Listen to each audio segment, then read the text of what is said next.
Hello, everyone. Welcome to this Read and Carry On edition of Carry On Friends, where we carry on about the books that we're reading. And those books are typically books by people of Caribbean heritage. And I am excited to kick off this new video series with Nicole Dubois. So I'm very excited, Nicole. Thank you for agreeing to be part of this inaugural video series. And so why don't we tell the community of friends, the audience, the readers, the listeners a little bit about who you are, the book we are going to talk about, and then we may pick up where you drop off. Thank you so much, Carrie Ann. And thank you so much for having me on this show and this inaugural version of your show. So I am Nicole Dubois. That is not my birth name, but I am a human resources executive. I'm originally from the Bronx, New York, right? And my entire family's Jamaican. I was born in the Bronx and raised there. I actually published a memoir, and I published it under a pseudonym. I published it last year, and my pseudonym is Danielle M. Bryan, and there's a whole story around that, which we probably will get to.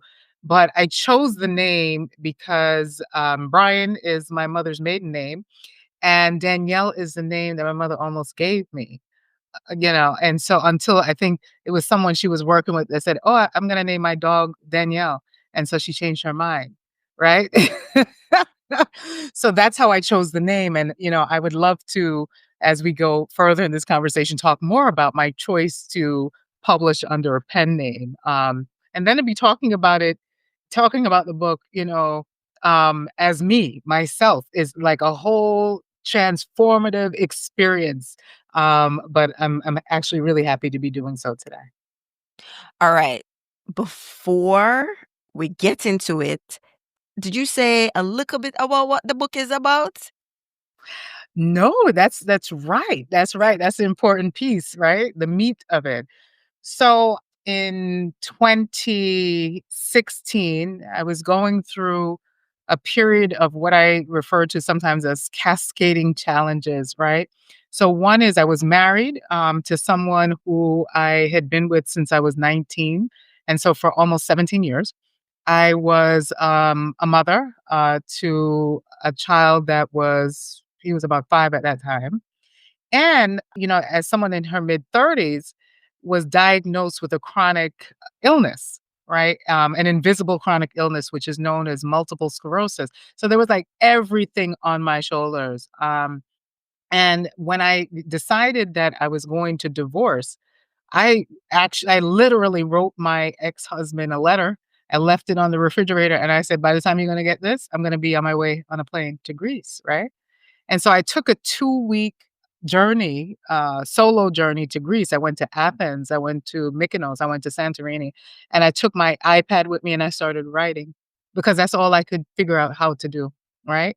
And I remember climbing to the top of the Acropolis of Athens and getting to the top, a journey which, I don't know how many of your audience, has taken, but let me tell you something. It's majestic, and the steps are all marble, and it's slippery and it's uneven, and when you get to the top it's like, my gosh, I'm like on the top of the world. And there was a moment of clarity, I think, that happened for me when I got to the top of the Acropolis, but I kept on writing. And that was a part of my healing and my, sorting out, how do I sort of get to the other side of this, bubble of challenges that I was facing at the time. I knew I was going to become a single parent, for the first time. I knew that I was an executive, and my gosh, suppose this illness that I newly was diagnosed with was going to be debilitating. There were so many things. And so I continued to write, and I figured that, I'm not alone in this world, right? That I didn't invent divorce. I didn't invent multiple sclerosis or serious chronic illnesses.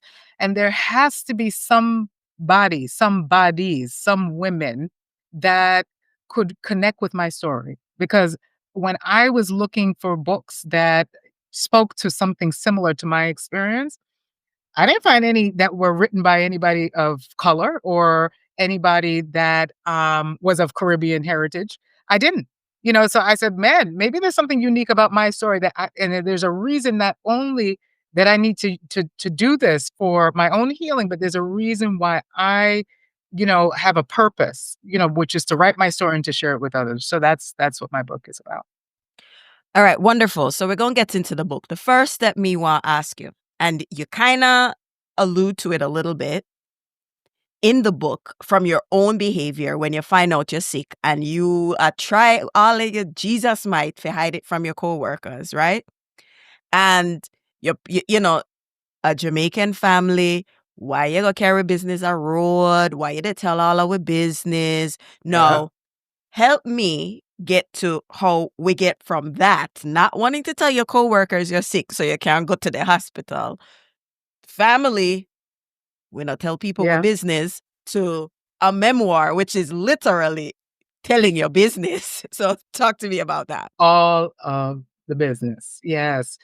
I think that just the way that you describe it is the way that it happened, right? So there were different milestones where I felt like I was pushing myself just a little further and, just a little further. And I remember a few months before I actually went live with the book and I published a book, I was struggling with, do I publish under my name, right?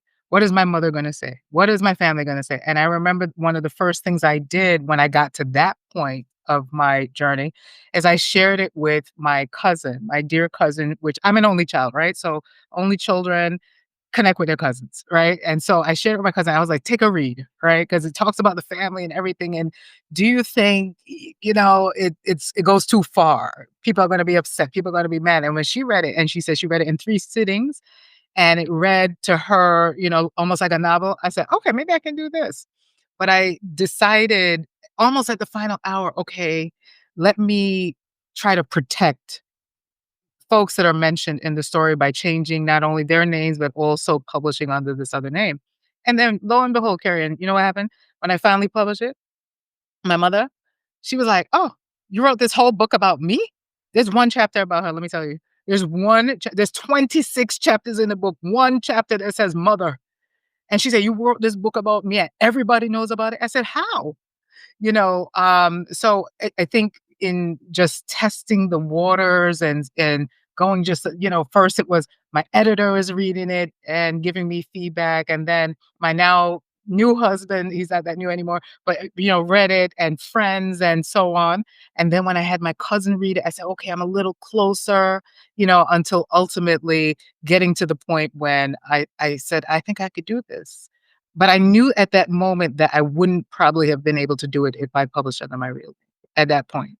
Mhm. So let's talk about, because before we even decided to do this recording, I'm like, all right, Nicole, I think I want to have you on the podcast, but tell me how this is going to work. Yeah. How it's gonna work. Yeah, like we undercover. What is happening? Like, But then you're on camera. No, yeah, I you know. understand? So walk me through this process of now deciding that I'm gonna publish this book. Okay, maybe I'm gonna publish it under the pseudonym. All right, no, forget pseudonym.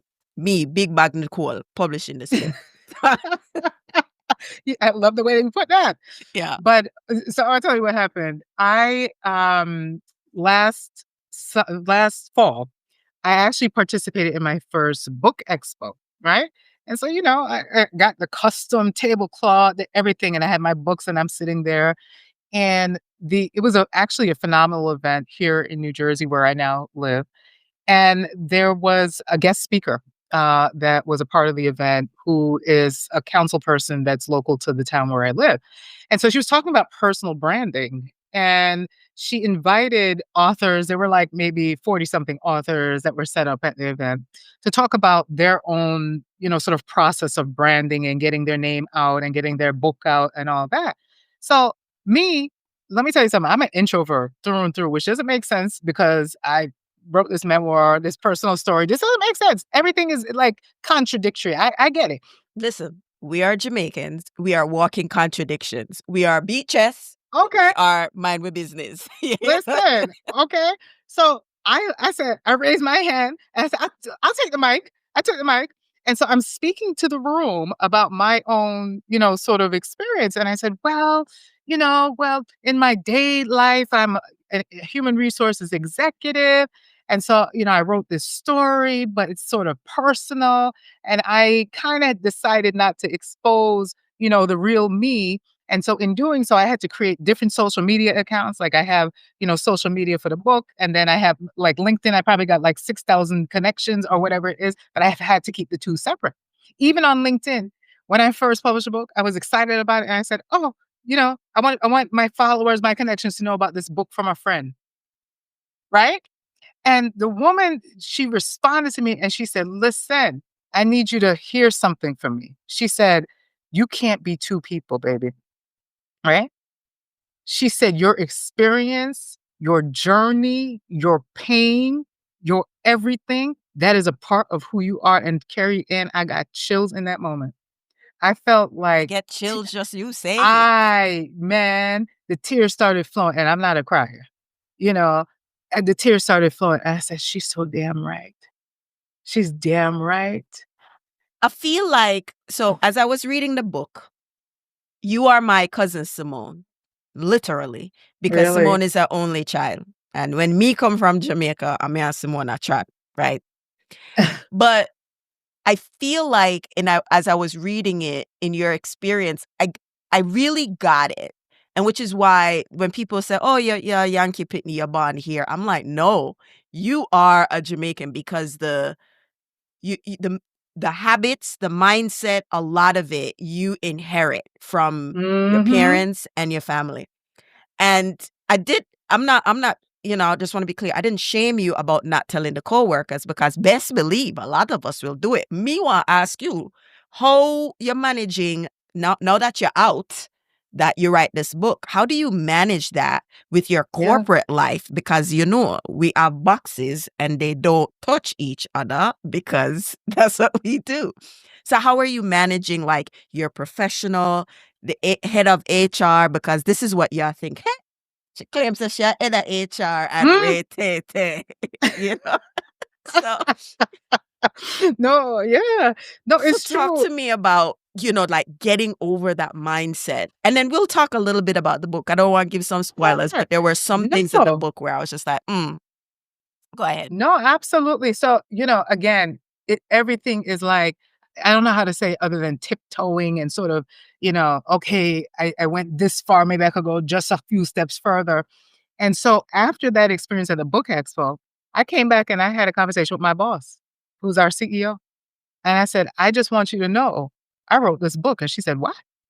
She said, it's not that you have, because she gets it. She spent a time around a lot of Caribbean people or people of Caribbean descent. She's like, it's not about telling your business, but then if anybody, especially in this world where social media is so prevalent or whatever, it was to happen upon it and connect it to you, the question may come up about, well, why didn't you say anything, right?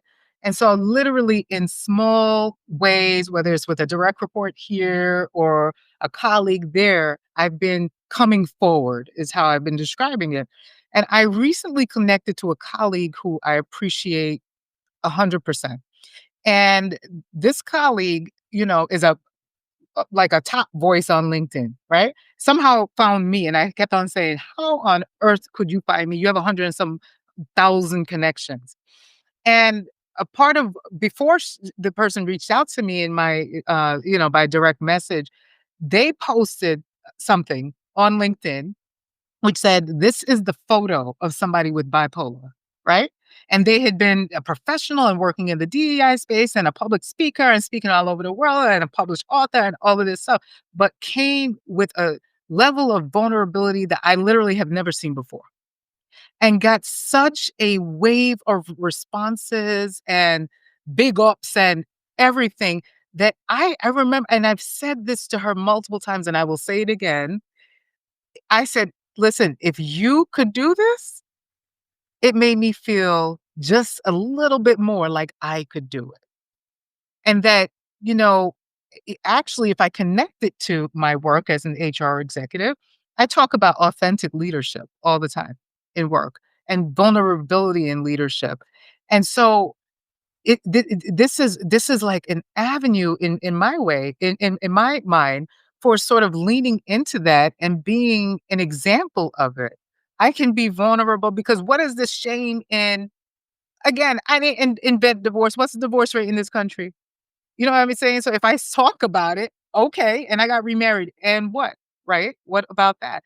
And did I give myself MS? What's the shame in that? You know what I'm saying?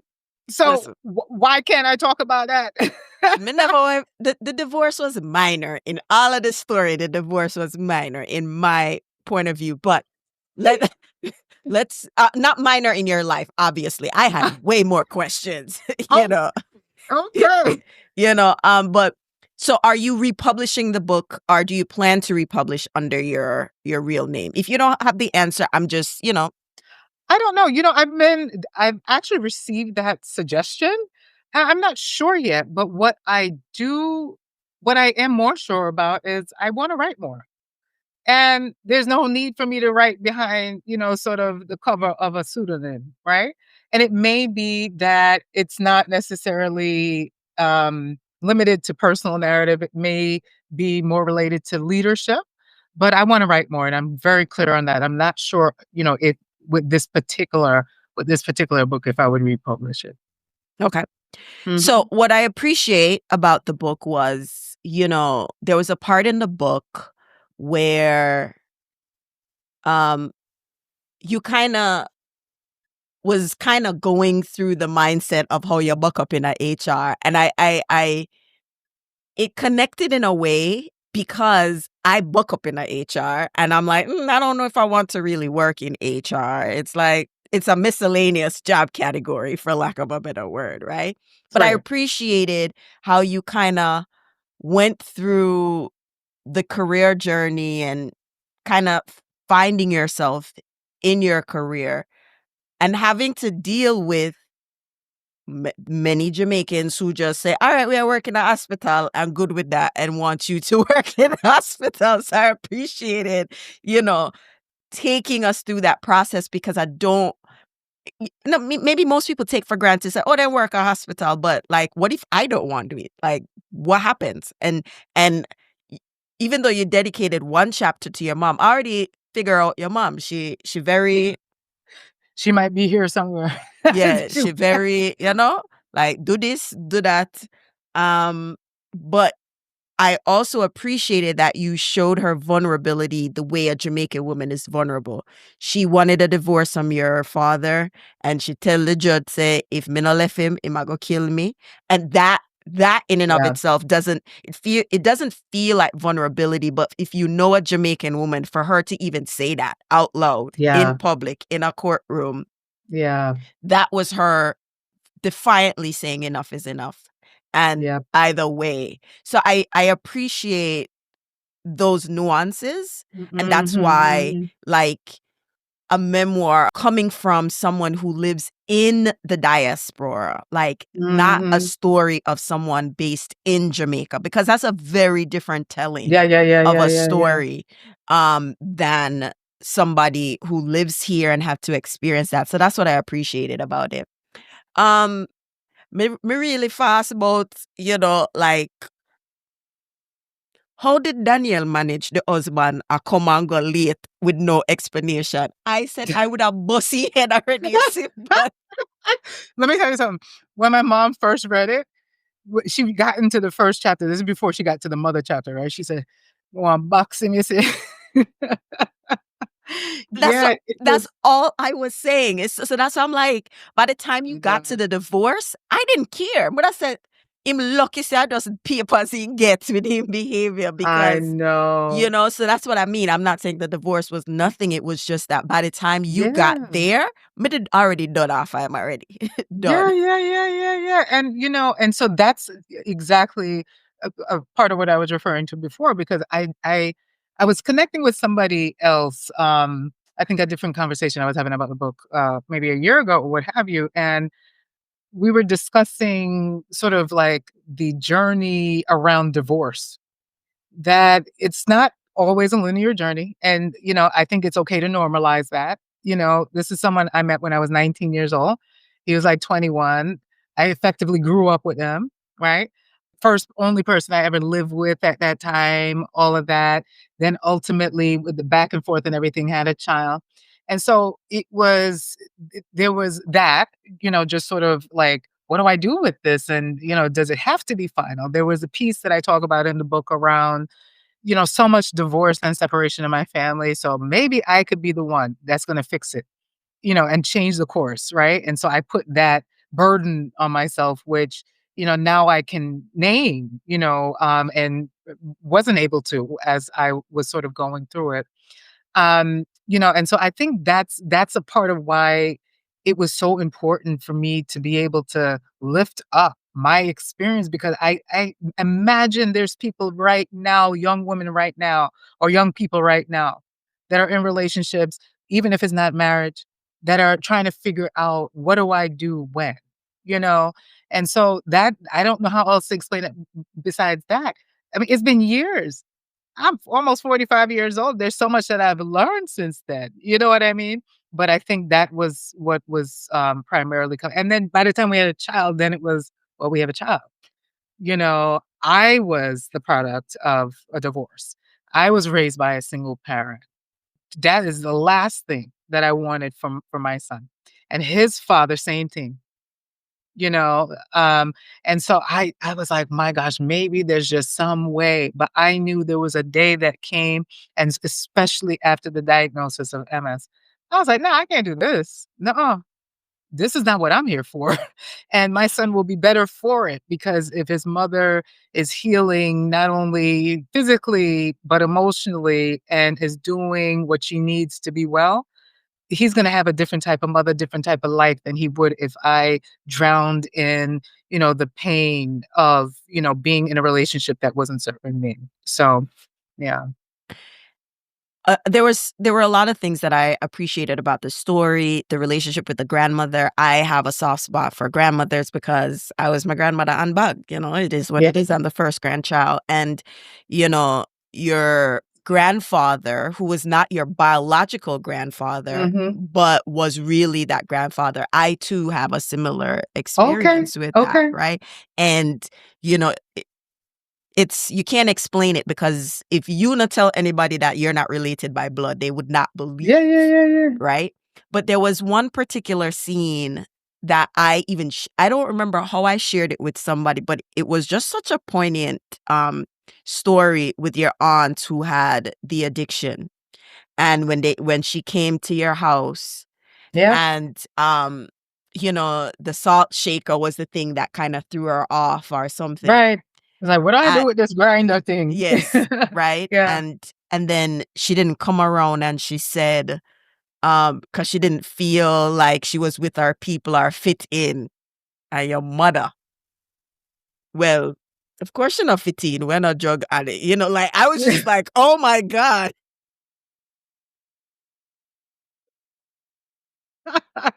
Oh, you But read it, because yeah, but the reason why it stood out, it wasn't for the dig at your aunt. I used it in another scenario where I gave that example and I basically said, if somebody said they don't fit in with you, it's not has nothing to do with you. That's It's right. them, That's right? right. That's really what your mother was saying Yeah, in that way. yeah. And that was just like, oh my God, would I probably soften it, but it was but it was just like, your mother is right. So, Yeah, and it yeah, was a choice. Yeah. there were so many things. I don't want to give it a book. There were so many things. Your mother and the doctor and, patient confidentiality. Just like, wait. That went right out the window, right out the window, and I was, in my 20s. It's not like I was a kid or something, a Yeah. minor. Man, I don't know, but it's so funny that you were talking about my aunt, my mom's, younger sister, because she was heavy on my mind recently. Listen, she's still on the road. She's in her 60s. She's been, on and off of drugs since she was probably in her 20s. She was in the military. She had 2 children. She has grandchildren she'll likely never meet. She has never met, and she'll likely never meet. And in this current climate in this country, right, where ICE agents are running rampant, that's one of the first people we were thinking about. And we said, "Listen, I don't know if she had her green card on her. I have no idea." And I said to my mother, it must have been a few days ago, I said, "You know what? If she gets picked up by an ICE agent and she's deported, that's probably the best thing for her, back to Jamaica." Even though she hasn't been there in decades, Decade. Mhm. but so it's funny that you mentioned that because she was just on my mind. Yeah. So, all right. So, I want to get to the impetus of why you wrote this book. I mean, there were a lot, Mhm. but the big one, right? Which is the Mhm. multiple sclerosis diagnosis and like going through that experience and Mifas, where are you now in that health journey? How are you managing that diagnosis? Boy, Jamaican isn't fast. Um, thankfully, I after 3 different, um, tries at treatment, right? So, disease modifying drugs is what they're called. I found something with the help of my neurologist that has been great. So every 6 months, I have to go in and I just was there, 2 weeks ago. I have to have an infusion, right? And actually, the first time I had the infusion, I think I was there, like, 8 hours, but now they've, like, made it rapid, so it's, like, cut in half, right? And so I go in every 6 months. Most days, quite frankly, carry on, I don't even remember I have the illness, and that's a good thing. And so I knock on wood, there's some, sensation that I lost in my fingertips that never came back, so it's, like, numb, but I haven't had a major exacerbation in at least 2 years. And so I am so grateful for that. I've had times where with and my son is 14 now, my youngest son is 14. I have bonus children too, but my child is 14 now. And when he was little, where I would just not be around, and he didn't know where because I was in the hospital. Having a relapse and having to have, high dose steroids and all of this stuff because, like, I would walk around and I can't feel my leg. But I haven't had anything like that now. Now, MS is one of these, like, nasty little things to me because people look at me, they don't know what I got. They don't know I have anything. They wouldn't know unless I tell them. Um, and if I have days that are good, then sometimes I even forget. But it's one of those things that's unpredictable, right? I have something called relapsing remitting. So arguably I'm in a remission, right? And so I just every day I take one day at a time. I try to enjoy the heck out of life. And so I told you about that trip, that solo journey to Greece. I ain't stopped traveling since. I had to take a brief pause during the pandemic, but I had bucket list trips to everywhere I wanted to go. I went to Bali, Indonesia. I went to South Africa, Morocco, and we are traveling. We're going to Portugal next month and Barcelona. So, I take every day, at a time and just try to enjoy every part of life. Wonderful. I mean, the the trip that you took to the desert was funny. Um, it was That was a test drive, right? "Oh, yes. maybe I could do this. I could travel alone. I could do this." Yeah, But it yeah. was it was funny, but I do appreciate the telling of this story. I do recommend people read this book. I think that's why memoirs are just so interesting because it's not highly fictionalized and outlandish. It is real life. And the perspective of being from the Caribbean, there are stories that I hear over and over on this podcast, what it means to be the child of an immigrant, a Jamaican immigrant, a Caribbean immigrant, um, and how you show up in the world because of that.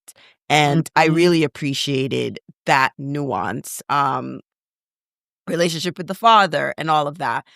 If we keep talking, we're going to give away the book, and I'm not going to do that here. So, why don't you tell everybody where they can find the book and yeah, all that good stuff. Sure, sure. Thank you. So the book is available on Amazon.com, BarnesandNoble.com, ArchwayPublishing.com. And so it's available in paperback and hardcover. I do have an IG right now. It's still Unparalyzed Memoir .com. And so, I invite, connection and I have really been in a space of mentoring, where I can, mentoring young people, mentoring women that are similarly situated. So, happy to connect and to be helpful however I can. Wonderful. No, I was gonna say Danielle, but Nicole. I know, I know. Listen, I've been married twice, right? Two, and so I've had 3 different last names in my life, right? So even going through that, there's like an identity shift, right? My maiden name, my first married name, and then changing it. So yeah, but then with the whole name thing, it's been different. But this Yeah. has been a wonderful part of the journey of sort of coming forward and becoming one person. Yeah. So I appreciate it. Before I leave, I don't think I asked this question. How long I know you started writing the book when you go on the trip, but how Yeah. long did it take the publishing process take for you to get this book out? Yeah, actually, the publishing process was one of the easiest pieces because I went with a hybrid publisher. So it's self-publishing. However, I didn't have to do like nearly anything on my own, right? There was a company that did, you know, the binding, the printing, the cover, the whatever, right? And so they really did a lot for me. So it probably took 2 months, if that, Mhm. from And how the long did it time that. take you to write? Right. Oh, to actually write it and edit and, rewrite and all that, that was more like about 4 years, I would Yeah. say. I worked with 2 different professional editors, first with, a developmental editor, and that person was so instrumental. She actually was with me when I was still in New York, was living in New York, and then she moved to Prague. I was like, "Where are you going?" But she saw a different story than the one that I saw. She said that I thought my thing was about, MS and the divorce and the this and the that, and she said, "No, this is about your relationship with men." I said, "Excuse me?" And the chapter that's now first was not the first chapter. So it was such an interesting thing. And then I worked with another editor that helped with line editing and everything, So it was really a process. But Yeah. I yeah. really liked it. So thank you for sharing. And Thank you. Carry On Friends audience, please go pick up Unparalyzed. It's something that I think you will enjoy, especially if you live here in the diaspora. You will get the perspective of someone who lives, understands your community, all of that good stuff. So thank you so much and much success to you. And Thank until you. next time, as I love to say, walk good. Thank you so much, Gary.